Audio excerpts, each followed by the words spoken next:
Hello hello दोस्तों, नमस्ते। स्वागत है आपका इस यूट्यूब चैनल पर। आज हम बात करने वाले हैं भूगोल का अध्याय नंबर 1, जिसका नाम है सौरमंडल में पृथ्वी।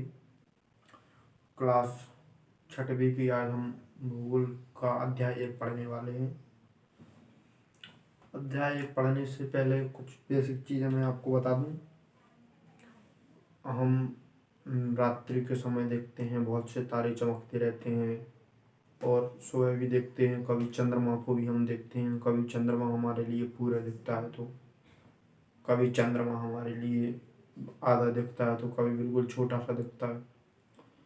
तो इन सब अवधारणाओं के बारे में भी पढ़ेंगे, और सूर्य के बारे में भी पढ़ेंगे। ग्रह के बारे में भी थोड़ी बहुत जानकारी लेंगे, और कुछ परिभाषा, कुछ अवधारणाएं भी समझेंगे। तो एनसीईआरटी पढ़ रहे हैं हम क्लास 6 की। तो एनसीईआरटी में पहले नंबर जिस चीज़ की चर्चा की गई है उसमें थोड़ा सा जानकारी ले लें। वो है पूर्णिमा। पूर्णिमा, जैसा कि नाम से स्पष्ट हो रहा होगा, पूर्णिमा क्या है? पूर्णिमा यानी पूर्ण चंद्र।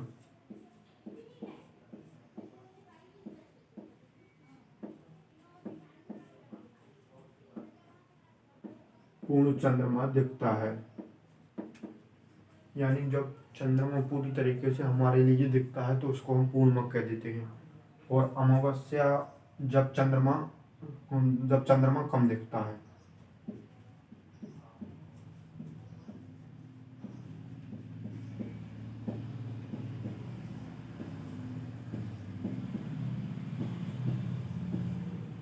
पूर्णिमा अमावस्या ही हो जाती है जब चंद्रमा पूरा दिखता है, या फिर जब चंद्रमा अपने आकार की दृष्टि से अपने लिए दिखने लगता है कि हाँ, ये पूर्ण रूप है, तो उसको पूर्णिमा कह देते हैं।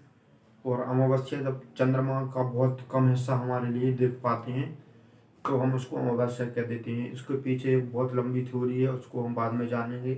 फिलहाल हम क्लास 6 पढ़ रहे हैं, तो उस हिसाब से हम इनको फैक्ट से रिलेटेड जानेंगे। देखना, ये खगोलीय पिंड क्या है? खगोलीय पिंड वे पिंड हैं जिनके पास मैं आपके लिए बता दूं, प्रकाश,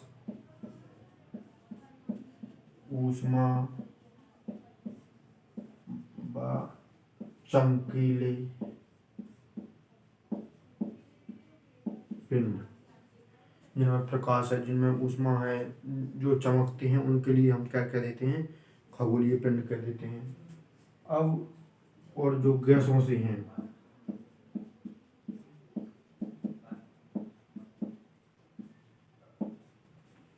अब खगोलीय पिंड के बारे में हम तारे के बारे में जानेंगे। तारा क्या है?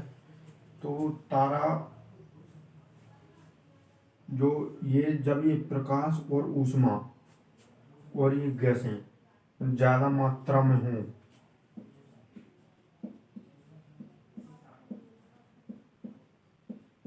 तो उनके लिए कह देते हैं तारा। मतलब प्रकाश, ऊष्मा और गैसें, मतलब जिसमें ज़्यादा ऊष्मा हो, जिसमें ज़्यादा प्रकाश हो, जिसमें ज़्यादा गैसें भी हों, जो ज़्यादा गैसों का मिश्रण हो उसमें, तो उनके लिए हम तारा कह देते हैं। और जैसे तारों की विभिन्न आकृतियाँ,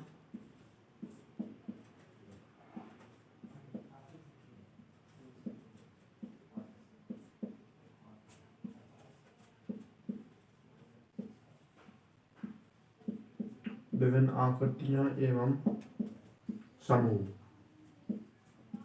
तो जो तारों की विभिन्न आकृतियां हैं और उनका समूह है, वो मिलकर क्या बन जाते हैं? नक्षत्र मंडल।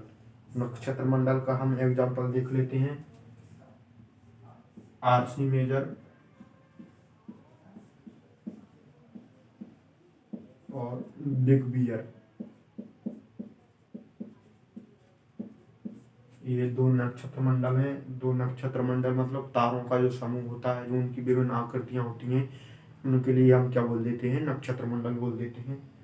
अब बारी आती है ग्रह की। ग्रह क्या है? पृथ्वी भी हमारा एक ग्रह है, बुध भी एक ग्रह है, शुक्र भी एक ग्रह है। तो ग्रह है क्या आखिर? तो ग्रह वो है जो अपनी प्रकाश एवं ऊष्मा तारे से ग्रहण करता है। उनको हम क्या बोल देते हैं, ग्रह बोल देते हैं। जिनके पास अपना स्वयं का प्रकाश और ऊष्मा नहीं रहता है उनके लिए ग्रह बोल देते हैं। पृथ्वी भी एक ग्रह है, इसके लिए हम नीला ग्रह भी क्या देते हैं।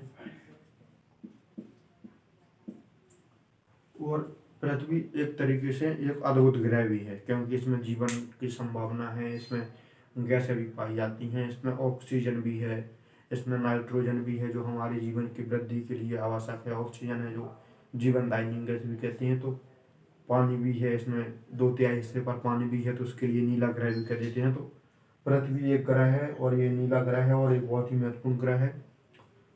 और क्षुद्र ग्रह, जैसा कि क्षुद्र ग्रह और उल्कापिंड के बारे में हम बाद में पढ़ेंगे, थोड़ा हम इसमें पढ़ लें सौरमंडल। सौरमंडल क्या है? सौरमंडल, सौरमंडल शब्द का निर्माण के बारे में थोड़ी हम जानकारी कर लें। सौरमंडल का निर्माण हुआ है सौल शब्द से, सौल शब्द से, जिसका अर्थ होता है सूर्य, और फिर इसी से बना है सौर। और मंडल यानी उसका परिवार।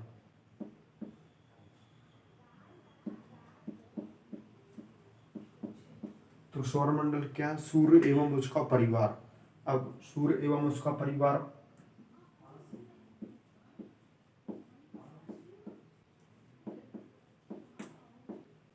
उसका परिवार, सूर्य एवं उसका परिवार मिलकर क्या बन जाता है? सौरमंडल।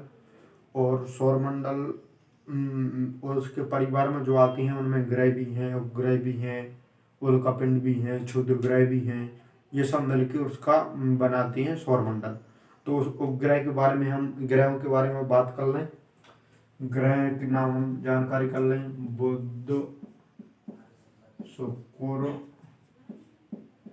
पृथ्वी, मंगल,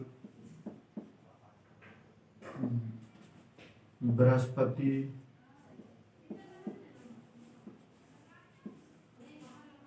शनि, शनि के बाद यूरेनस, और ये आ जाएगा नेपच्यून।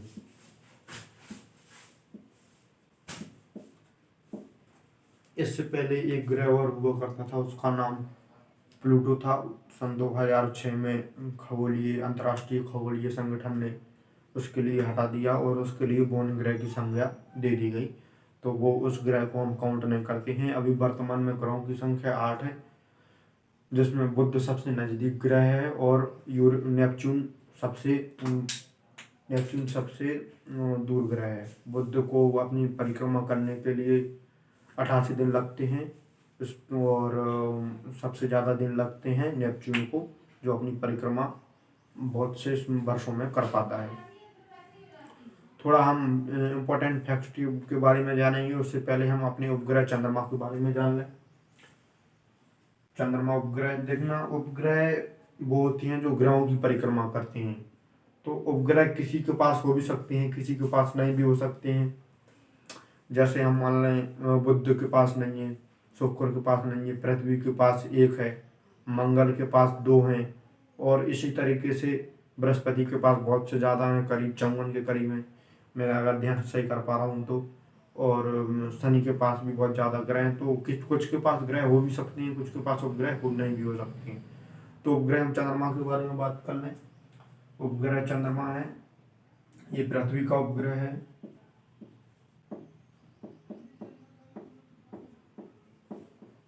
उपग्रह है तो उपग्रह चंद्रमा किसका है? पृथ्वी का उपग्रह है। और ये हमारा पृथ्वी से कितना दूर है? 3,84,400 किलोमीटर दूर है। थोड़ा हम इम्पोर्टेंट फैक्ट्स के बारे में भी जान लेते हैं। इम्पोर्टेंट फैक्ट्स में देखो, प्रकाश की गति मतलब जो सूर्य आता है पृथ्वी, जब सूर्य की किरणें पृथ्वी पर पड़ती हैं तो वो किस गति से पड़ती हैं? तो वो गति हो जाती है 3,00,000 किलोमीटर पर सेकंड। कल्पना है, लेकिन इतनी ही जल्दी, मतलब इतनी ही तेजी से सूर्य की किरणें पृथ्वी तक आती हैं, 3,00,000 किलोमीटर पर सेकंड। और इसके लिए करीब 8 मिनट लग जाते हैं आने में। हम समझ सकते हैं जब 3 लाख किलोमीटर पर सेकंड की स्पीड से 8 मिनट लगेंगे तो हम पृथ्वी की दूरी, पृथ्वी से सूर्य की दूरी जान सकते हैं। तो पृथ्वी से सूर्य की दूरी हो जाती है लगभग 15 करोड़, लगभग 15 करोड़ किलोमीटर, 15 करोड़ किलोमीटर। और एक इम्पोर्टेंट फैक्ट मैं और बता दूंगा आपके लिए, आपको जानकर आश्चर्य होगा कि 15 करोड़ किलोमीटर होने के बावजूद सूर्य की पृथ्वी पर जो उसकी ऊष्मा पड़ती है वो कितना मिलता है पृथ्वी को? 2 अरब बार,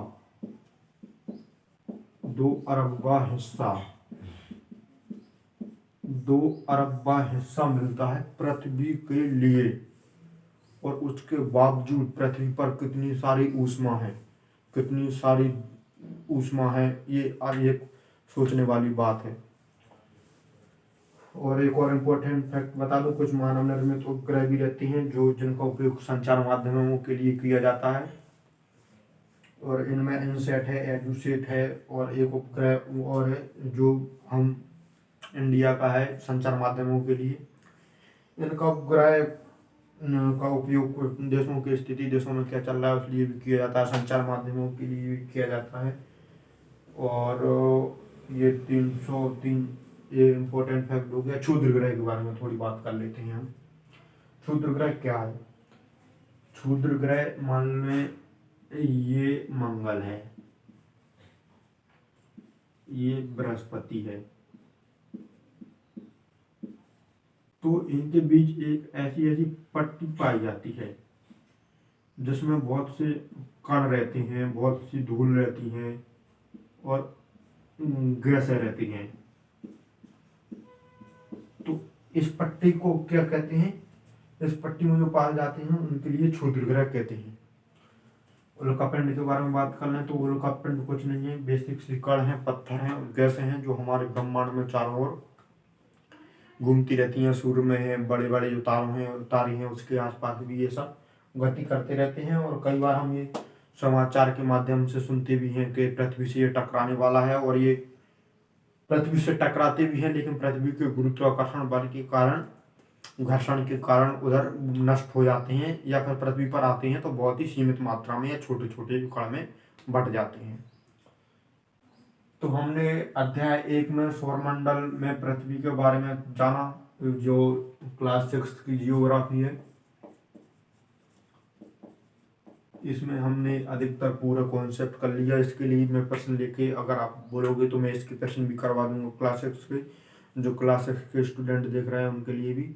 और यूपीएससी के हिसाब से ये थोड़ा महत्वपूर्ण हो जाता है और ये पहला चैप्टर है। इन सबको मिला के हम ब्रह्मांड भी बोल देते हैं। और इसमें अधिकतर चैप्टर 1 की पूरी चीज़ें कवर हो गई हैं, बस थोड़ा सा डीप डेप्थ में नहीं गए, ऊपर ऊपर के बारे में थोड़ा कॉन्सेप्ट के साथ थोड़ा फैक्ट्स भी जान लिए। उम्मीद करता हूँ आपको ये वाला वीडियो पसंद आया होगा। पसंद आया हो तो लाइक करें, शेयर करें और कमेंट करें। धन्यवाद।